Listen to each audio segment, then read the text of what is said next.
Bloody Cinder. Après vous avoir dit pourquoi j'aime Shawn Mendes, j'ai décidé de m'intéresser cette semaine à un autre homme, dont toute la planète ne peut s'empêcher de parler, Pete Davidson.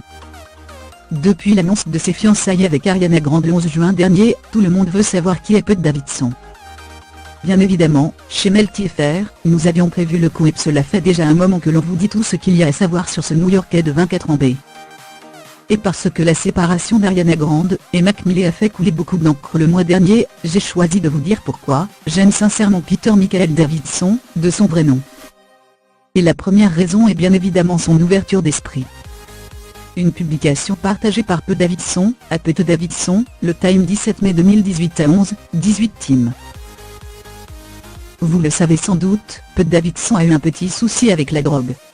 Lorsqu'il avait 17 ou 18 ans, il a été diagnostiqué avec la maladie de Crohn.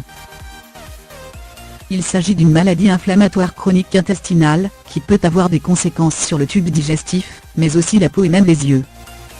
Et il ne s'en a jamais caché, bien au contraire. Sans aller jusqu'à dire qu'il est devenu le porte-parole des personnes atteintes de cette maladie, il a tout de même permis d'alerter les gens sur ses conséquences encore trop peu connues, mais qui touchent principalement les adolescents, les jeunes adultes puis les personnes âgées. Pour calmer ses douleurs, Pete Davidson a longtemps eu recours à de la marijuana médicinale. Conscient que la prise accrue pouvait avoir des conséquences sur capacité d'humoriste, et persuadé qu'il devenait dépendant, Pete Davidson a par la suite fait une croix sur la marijuana. Ce qui ne l'a pas cédé.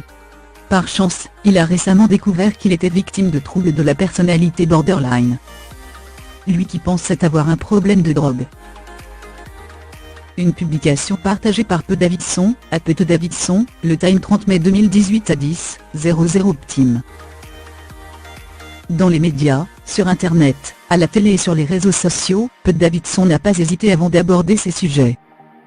Il aurait pu se griller mais son franc-parler et sa profonde gentillesse ont permis au public de s'identifier à lui.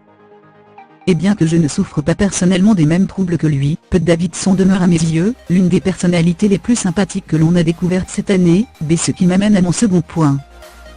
Son humour.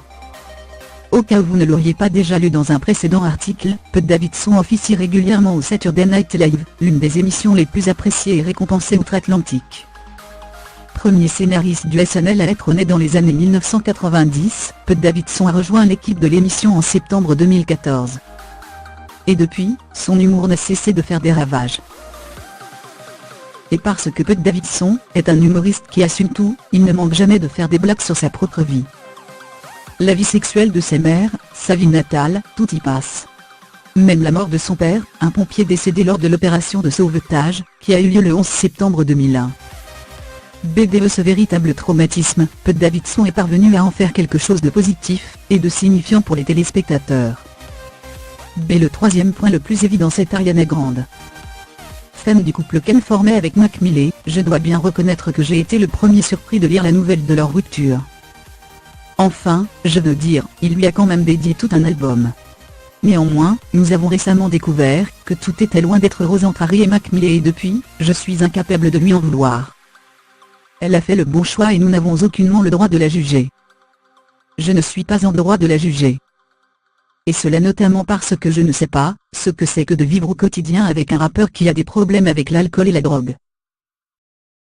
Une publication partagée par Ariana Grande, à Ariana Grande, le Time 9 juin 2018 à 10:32 Tim.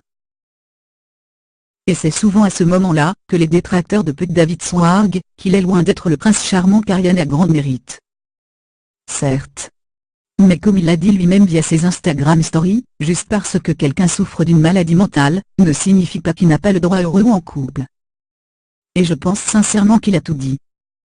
Des commentaires qu'il se laisse aux photos, qu'il poste en passant par leur tatouage, Ariana Grande et Pete Davidson font tout de manière extrêmement mignonne. Bon peut trouver cela miatou, comme on peut reconnaître que l'on adorerait vivre cela et arborer une bague de fiançailles à 93 000 $. Le quatrième point sur lequel vous ne pourrez pas me faire changer d'avis, c'est bien évidemment la passion de Pete Davidson pour Harry Potter. Je veux dire, le mec d'Ariana Grande est un Potteria. Ce qui signifie de manière tout à fait rationnelle que c'est un mec bien.